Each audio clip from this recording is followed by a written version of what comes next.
Rupert and the Magic Seeds.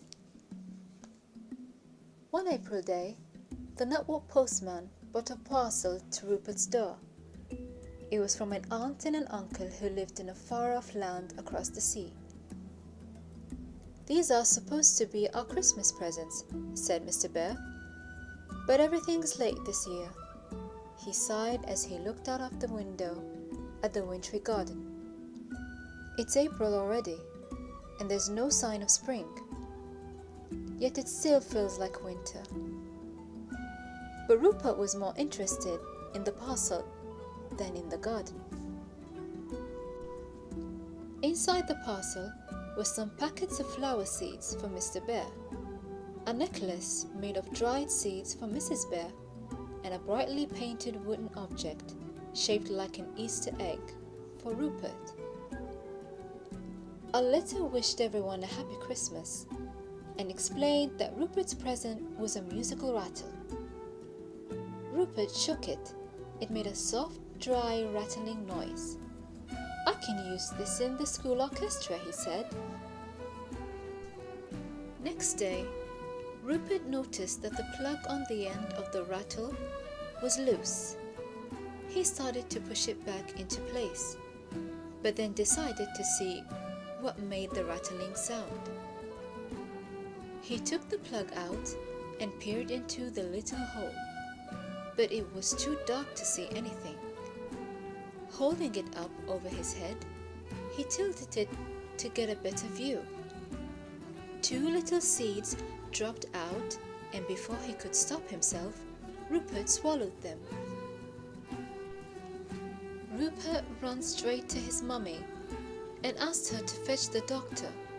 "I've just swallowed some very strange seeds," he cried. But to everyone's dismay, by the time Dr. Lion arrived, Rupert had begun to shrink. The doctor examined the rest of the seeds in Rupert's rattle. "These are wark seeds," he said at last. "Their name is the opposite of grow. Don't worry, Rupert. You'll be back to full size in a couple of days." But by next morning, Rupert had shrunk to the size of a toy soldier, and Mrs. Bear had to make him some new clothes. The tiny bear sat watching his father walk in the icy garden. Then, feeling bored, he crept down the path to look out through the garden gate. Suddenly, a huge bird swooped down on him. It was only a jackdaw, but it gripped Rupert by his jersey and carried him out of the garden. The bird dropped Rupert into its nest, high up in a hole in an old wall, and then flew off again. Rupert looked round at the treasures the jackdaw had collected. They included a thimble, some nails, a broken comb, and a bowl of wool. The wool gave Rupert an idea. He knotted one end to a strong twig, overhanging the nest, and threw the ball of wool over the edge of the nest. Then he made his escape by climbing down the woolen rope. But when he was halfway down, the wool snapped. Rupert landed with a bump on the grass. But to his horror, the ground gave way beneath him. He tumbled through a trapdoor and found himself falling down a shaft. Rupert grabbed at a rope ladder that was fixed to the wall of the shaft. He heard a loud clang as the trapdoor above him slammed shut. Rupert climbed back up the ladder. As he did so, he noticed that the ladder was just the right size for him. "So, whoever lives down here is small like me," he said to himself. But try as he might, Rupert couldn't open the trap door.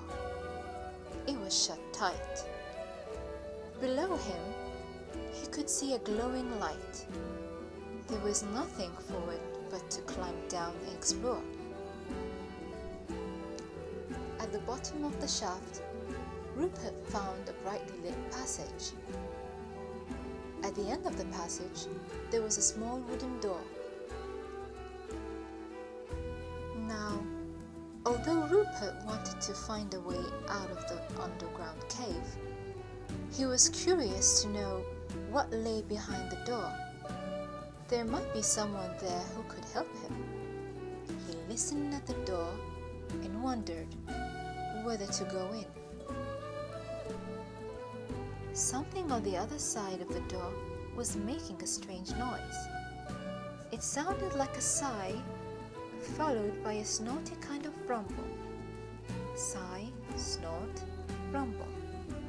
Sigh, snort, rumble. Sigh, snort, rumble. Then Rupert remembered that his father made the same kind of noise when he took a nap in front of the fire with the newspaper over his face. It was the sound of snoring. Carefully, he turned the handle and opened the door. He found himself in a room with lots of beds, and in each one there was a little imp snoring. Rupert recognized the little creatures at once. They were the imps of spring. It was their job to wake up the countryside after its long winter sleep. "No wonder it still feels like winter outside," cried Rupert. "The imps have overslept." Rupert raced to the other end of the room. There, in the largest bed of all, was an imp wearing a crown. "Wake up!" cried Rupert, shaking the king imp. "It's spring." The king imp jumped out of bed and dashed round the room, waking the sleeping imps. "We can't thank you enough," he told Rupert. "But how did you find us?"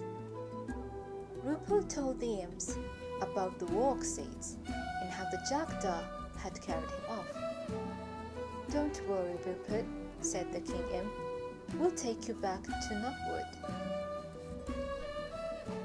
Mr. and Mrs. Bear were overjoyed to have Rupert home, safe and sound. As he tucked into his supper, he told them all about his adventures with the imps of spring.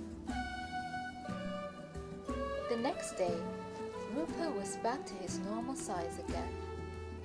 Outside, the air felt much warmer, and Mr. Bear went into the garden to plant his seeds. Rupert put his rattle containing the wrong seeds on a shelf. "I've had enough trouble with seeds to last me a very long time," he said.